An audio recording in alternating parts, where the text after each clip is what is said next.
নমস্কাৰ, আপোনালোকে চাই আছে আছাম ক্ৰিকেট টিম ইউটিউব চেনেলটি। টি20 বিশ্বকাপৰ ছুপাৰ 8ত ভাৰত আৰু দক্ষিণ আফ্ৰিকা প্লেইং 11 কেনেকুৱা হ'ব, পিচ ৰিপেট কেনেকুৱা হ'ব, কিমান টাৰ্গেট সঠিক আৰু কোন জিকিব তাৰ ওপৰত ভিডিঅ'টো আগবঢ়োৱা হৈছে। প্ৰথমে চাই লোৱা আহক ভাৰতৰ প্লেইং 11 কেনেকুৱা নহ'ব। তাৰ আগতে কৈ লওঁ যে ভাৰতে প্ৰথমৰ পৰাই কোনো এখন মেচ হৰা নাই, কিন্তু লাষ্ট যদি চাবলৈ যাওঁ 2025 চনৰ শেষত ভাৰতৰ বিৰুদ্ধে চাউথ আফ্ৰিকাই 5খনৰ ভিতৰত মাত্ৰ এখনহে জিকিবলৈ সক্ষম হৈছে। আৰু ইণ্ডিয়াৰ ফালৰ পৰা যদি চাবলৈ যাওঁ, ইণ্ডিয়াৰ হোম এডভান্টেজ সহায় কৰিব, যিহেতু ইণ্ডিয়াত খেলখন অনুষ্ঠিত কৰা হৈছে। এতিয়া চাই লোৱা হওক ইণ্ডিয়াৰ প্লেইং 11। ইণ্ডিয়াৰ যদি প্লেইং 11 চাবলৈ যাওঁ, অভিষেক শৰ্মা, ঈশান কিষাণ, তিলক বৰ্মা, সূৰ্যকুমাৰ যাদৱ, হাৰ্দিক পাণ্ডিয়া, শিৱম দুবে, ৰিংকু সিং, অক্ষৰ পেটেল, কুলদীপ যাদৱ, নহ'লে বা অৰ্শদীপ সিংটো আহি যাব ইয়াত, বৰুণ চক্ৰৱৰ্তী, জাসপ্ৰীত বুমৰাহ।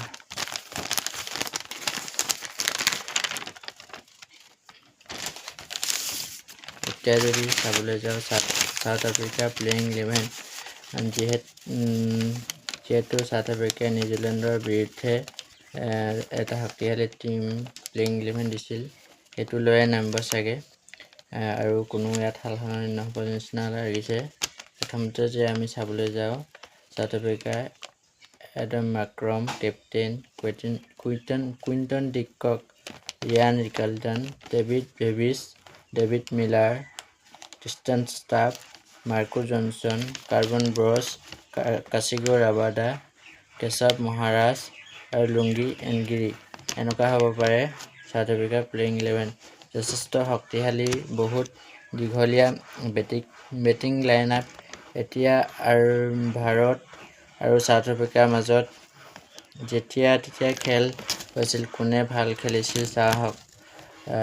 আমি যদি ক'বলৈ যাওঁ ভাৰতৰ বেটিং কথা ক'বলৈ যাওঁ, তেতিয়া তিলক বৰ্মাই চাউথ আফ্ৰিকাৰ বিৰুদ্ধে বহুত ধুনীয়া ৰেকৰ্ড আছে, 494 ৰান। তাৰপাছত 2 নম্বৰত আছে পজিশ্যনত সূৰ্যকুমাৰ যাদৱ কেপ্টেইন, তেখেতে ভাল কৰি থৈছে, 406 ৰান কৰি থৈছে।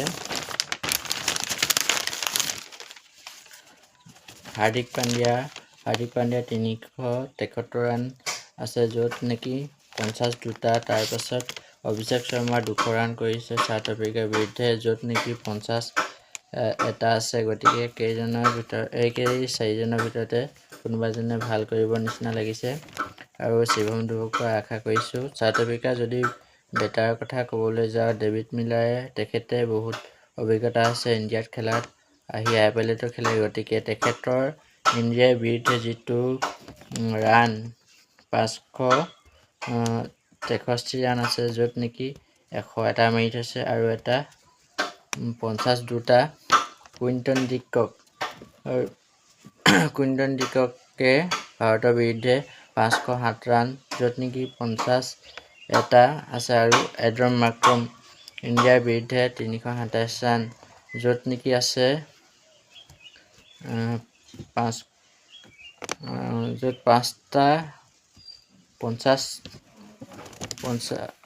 52টা আছে। আৰু ট্ৰিষ্টান ষ্টাফ ইণ্ডিয়াৰ বিৰুদ্ধে 210 ৰান, তেখেতৰ ৰান হাইষ্ট স্ক'ৰ আছে 47 ৰান। যদি আমি চাবলৈ যাওঁ চাউথ আফ্ৰিকাৰ কুইণ্টন ডি কক সোনকালে আউট কৰিলে ভাল, আৰু ডেভিড মিলাৰ চলিলেই, নহ'লে খাতৰা খেল হৈ যায়, আৰু নহ'লে সোনকালে আউট হৈ যায়। যদি বলিঙৰ কথা ক'বলৈ যাওঁ, ভাৰতৰ কোনকেইজন বলাৰে চাউথ আফ্ৰিকাৰ এগেইনষ্টত ভাল ৰেকৰ্ড কৰি আছে টি20ত। অৰ্শদীপ সিং সৰ্বাধিক উইকেট, 23টাকৈ উইকেট দখল কৰিছে। বৰুণ চক্ৰৱৰ্তী চাউথ আফ্ৰিকাৰ এগেইনষ্টত 22টাকৈ উইকেট আছে, আৰু হাৰ্দিক পাণ্ডিয়া 14টাকৈ উইকেট আছে।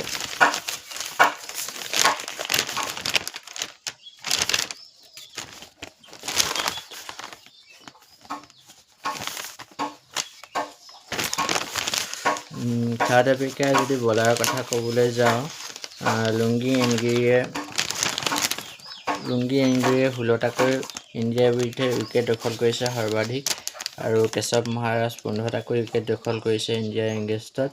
এইটো এটা খাতৰা বোলাৰ হয়, গতিকে ইয়াক ভালকৈ খেলা উচিত।